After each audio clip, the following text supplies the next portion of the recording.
Homies and homettes, it's your boy Tone 202. How y'all doing? I'm doing fine. Thanks for asking. All right, this is not going to be about Atlanta. This is going to be about the military. As y'all know, that I was in the army. Shoot, my pops, my sister, my nephew, my brother. You know, all army. We're army strong. That's what we do. We're an army family.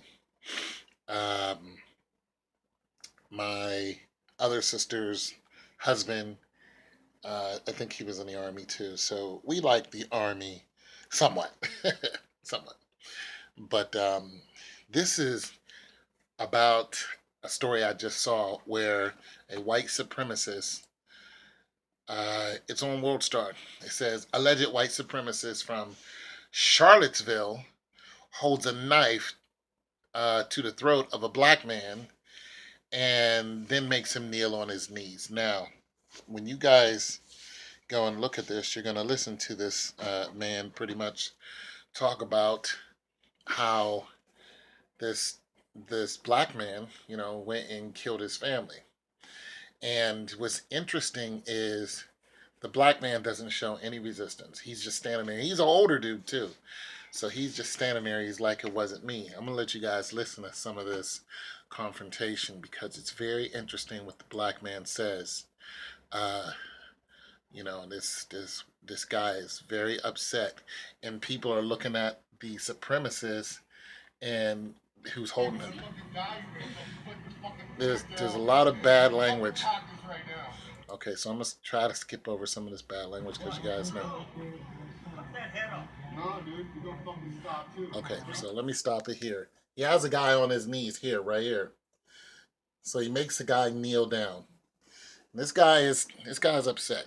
Makes the guy kneel down. But I'm gonna try to get to the part where the black man pretty much answers him because he keeps telling him it's not me, it wasn't me, it wasn't me. But then he says something real interesting. You can think I'm fat, man, if you want to. No, he already admitted it. Call the cops. Yeah. When I went to the Marine Corps, I had to do my job. He says, I didn't mean it, but when I went to the Marine Corps, I had to do my job. Now, that's very, very interesting. And I'm going to listen to it again, see if you guys can pick up the audio of what this guy says. So here's a black guy on the ground. Here's the white supremacist dude upset because he says this black guy and some other Marines and one of them was a female. He thinks was his mate, but there were some other Marines. What happened was a squad killed people in this guy's family. I'm listening to see if we can pick up on him saying it again. You're not fucking killing nobody else. I'm not going to. When I went to the Marine Corps, I had to do my job. When I went to the Marine Corps, I had to do my job. No, dude, you're gonna fucking stop too. I'm bringing you home, man. You can think I'm fat, man, if you want to. No, he already admitted it. Listen to it. Call the cops. When I went to the Marine Corps, I had to do my job. I didn't mean it, but when I went to the Marine Corps, I had to do my job. And this guy's pissed off because he's like, you killed my family. So I don't know what exactly transpired, but this is obvious. These two men are both older and they look around the same age. When you look at them, they're both gray hair. They both look around their high 50s, maybe 60s. And you can tell around 60. They might even be older than that.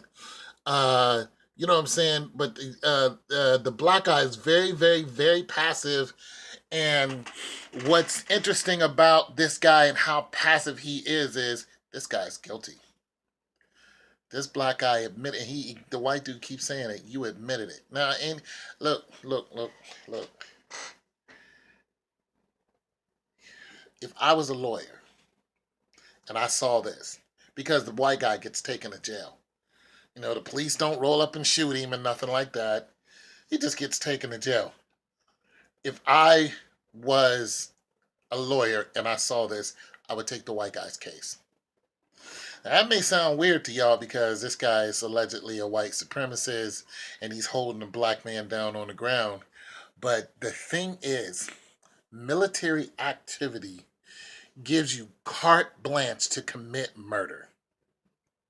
And if you don't understand that, then you don't have any family who's ever been in the military, and or you don't really follow like the insides of the goings-ons of the military. Like I said, a lot of people in my family is in the military, and I was in the military. And the first thing they do is strip your identity and they hand you a gun. They recreate you. They teach you hand to hand combat. They make you combat ready. And when they do that, it doesn't leave you once you leave the military. Whenever I get into a confrontation, my military training comes back. I'm 52 years old. I still think with a military mind. They embed it in you, and it sinks and it sticks. It doesn't give me an excuse to go out and commit all kind of atrocities and blame it on, the military. Nonetheless, the people people are really starting to get really starting to be awakened to the effects of the military.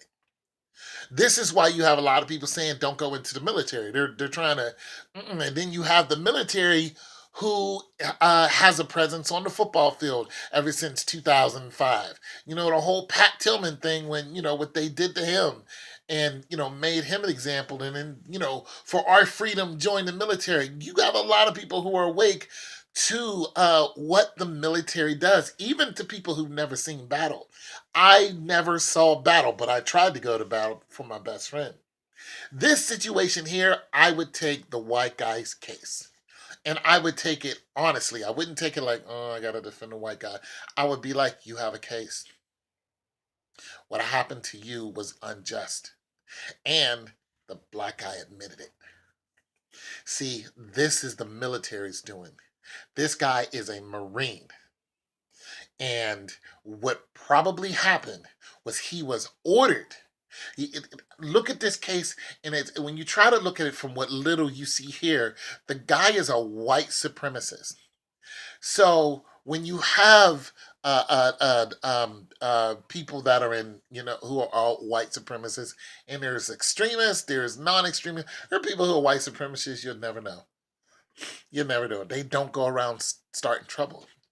They just have a view that, they believe that, they have a stern belief in what they believe in. And you got black supremacists who do the same thing, Asian supremacists. There's somebody from every race who has a belief of their race is either superior or their race shouldn't be in a certain position and another race put them there. You have all of that going on because of all the wars that have been going on ever since, man has existed. So you will always have angst from one race to another. Well, we're all one race, the human race, but from one nationality to another, you will always have that angst because there's been so many murders and villainry committed in the name of humanity, just doing it just because people were I'm just gonna do this to you just because I can, because we outnumber you, so we're just gonna take this from you, and that's still going on right now today, believe it. So I'm going to just throw something out there on a hunch. I'm gonna say this young man, when these two men were young, uh, they held two positions. One was a civilian, and the other one was in the military. And the Marines were sent in, like they always do. They send the Marines in. You know, D-Day, those were Marines. D-Day, those were Marines who stormed Normandy. Okay, let's get this straight. They teach you how to look. They take your name away from you when you join the Marines. I have a stepbrother who was in the Marines. They don't call you by your last name. You're Marine. They completely strip you of your identity. All right. And they make you into something else. And that's what they did to this black guy. They made him into a killer. And he did what he was ordered to do. And that's exactly what he says. He admits to what he did.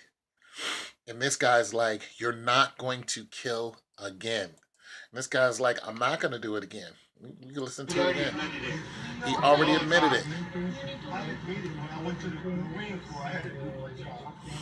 I didn't mean it. When I went into the Marine Corps, I had to do my job. And that's it and that's all.